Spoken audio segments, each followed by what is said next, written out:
Mesdames, Messieurs, chers membres du jury, amis juristes, bienvenue et merci d'être là ce soir. En guise d'introduction, devant la complexité de ce sujet, mais surtout en hommage à Julien Lepers, je souhaiterais formuler ce soir une QPC qui est, comme chacun le sait, une question pour un champion. Je suis un personnage de la mythologie grecque. Je suis le fils de Laios et de Jocaste. J'ai influencé une théorie freudienne très connue. Je pourrais être le patron des juristes. Je suis Oedipe. Après de nombreuses recherches acharnées, lors de longues et fastidieuses soirées passées à la bibliothèque universitaire, j'ai découvert qu'Oedipe était un homme à la fois complexe et complexé. C'est son histoire que je voudrais vous narrer ce soir. En préambule, et pour être sûr de ne fâcher personne, avons-nous ce soir dans l'assistance un Oedipe, ou plutôt devrais-je dire une personne se prénommant Oedipe. Si tel est le cas, je l'invite à me rejoindre sur cette estrade en qualité de grand témoin. Bien, il n'y a personne, cela prouve donc qu'Oedipe a une première raison de complexer, son prénom. Pas facile à porter de nos jours, vous en conviendrez. Par ailleurs, le prénom Oedipe signifie en grec ancien « pied enflé ». Avant de disserter plus avant sur cette complexité, arrêtons-nous un instant sur les liens entre Oedipe et les juristes. Oedipe, les pieds enflés, pourrait être sans aucun doute le patron des juristes, réputé pour leur légendaire modestie, cette qualité se manifestant par des symptômes variés, dont le gonflement des chevilles est le plus fréquent. L'expression « avoir les chevilles qui enflent » vient de ce qu'Oedipe était connu pour ne jamais se remettre en cause. Mais revenons à nos moutons. Ce prénom fut attribué à Oedipe car il a été abandonné dans son plus jeune âge. Non content de le laisser, ses parents l'ont pour cela accroché par les pieds à un arbre. Il est des preuves d'affection plus évidentes. Je ne vous surprendrai donc pas en vous révélant que cet abandon est la deuxième source de complexe pour notre pauvre Oedipe. Il souffre d'un profond sentiment de rejet, d'une grande frustration affective.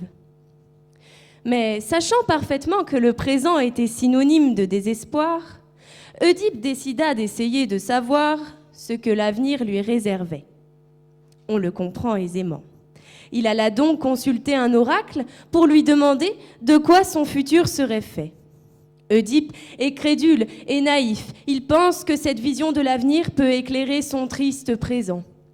Un peu comme si un L1 allait consulter une voyante et que celle-ci lui prédisait un brillant passage en L2.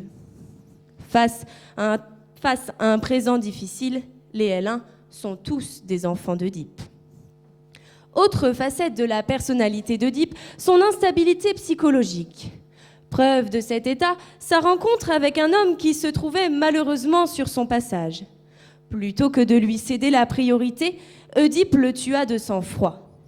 Encore une preuve de la modernité de notre héros, quand aujourd'hui, la moindre querelle de rue dégénère en bataille entre bandes et individus rivaux.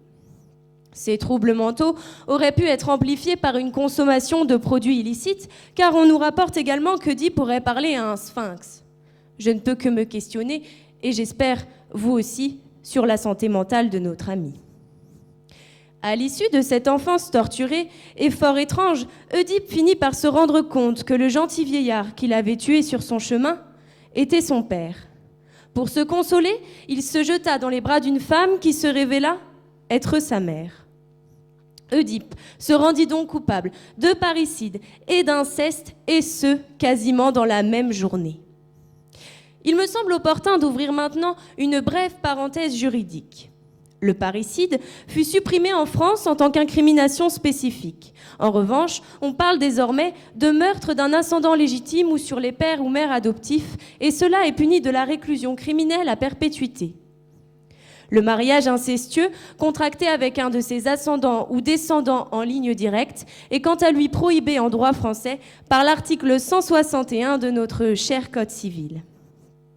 Mais Oedipe n'est pas que le coupable dans cette histoire. Il est aussi la victime d'erreurs sur la personne prévues par l'article 180 du Code civil qui dispose, je cite, S'il y a erreur dans la personne ou sur des qualités essentielles de celle-ci, l'autre époux peut demander la nullité du mariage. En clair, Oedipe eût été un homme de notre temps, sa défense aurait nécessité l'intervention d'un ou plusieurs ténors du barreau, tels Jacques Vergès, Georges Kijman ou Robert Badinter. On reprocherait à un Oedipe des temps modernes sa bêtise, sa cruauté, son manque de morale et son absence de réflexion, sans parler de l'aspect pathologique de ses troubles. Mais il n'en est rien. Au contraire, Oedipe et son complexe ont été élevés au rang de théorie psychologique très reconnue par les professionnels.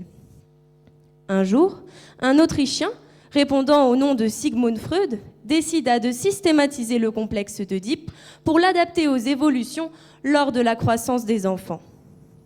Le complexe d'Oedipe passe ainsi d'une histoire glauque, totalement repoussante et contraire à la morale, à une théorie selon laquelle tous les enfants seraient affectés des troubles et complexes dont souffrait Oedipe. Ce complexe se définit alors comme l'amour d'un enfant pour le parent de l'autre sexe et sa haine envers le parent de même sexe.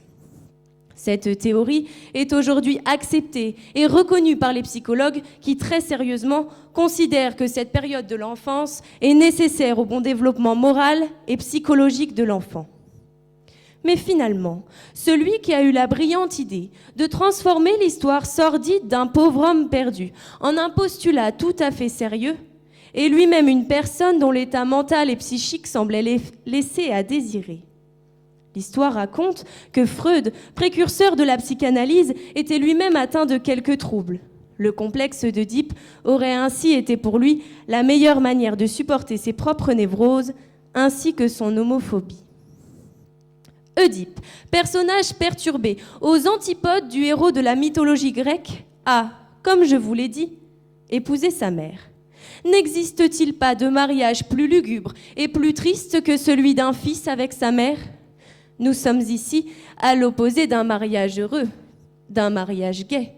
Et vous l'aurez compris, je parle ici du mot synonyme de joyeux.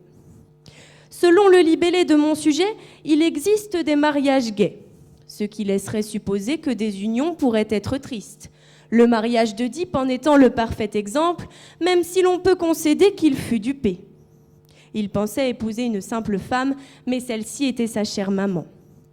Finalement, la célèbre citation « L'amour rend aveugle » prend ici tout son sens.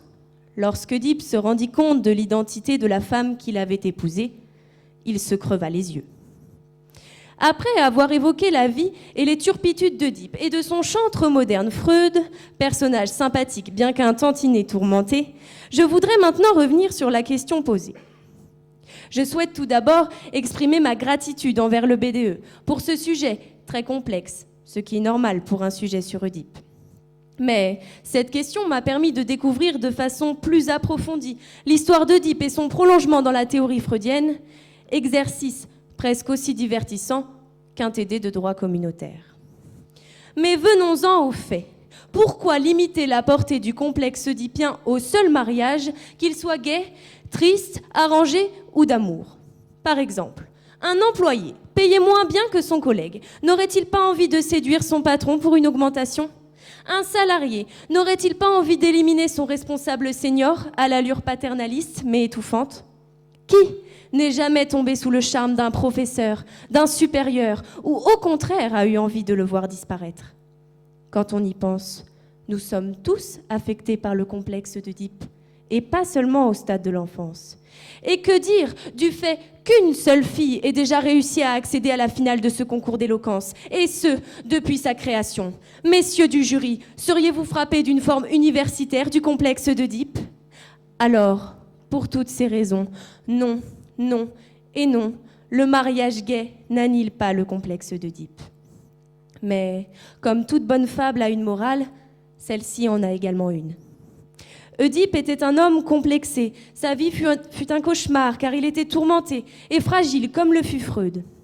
Alors ce soir, avant de vous quitter, je n'ai qu'une seule chose à vous dire. Soyez vous-même, n'ayez pas peur du regard des autres. Aimez, riez, soyez heureux, car le mariage et surtout l'amour sont les plus belles choses qui soient.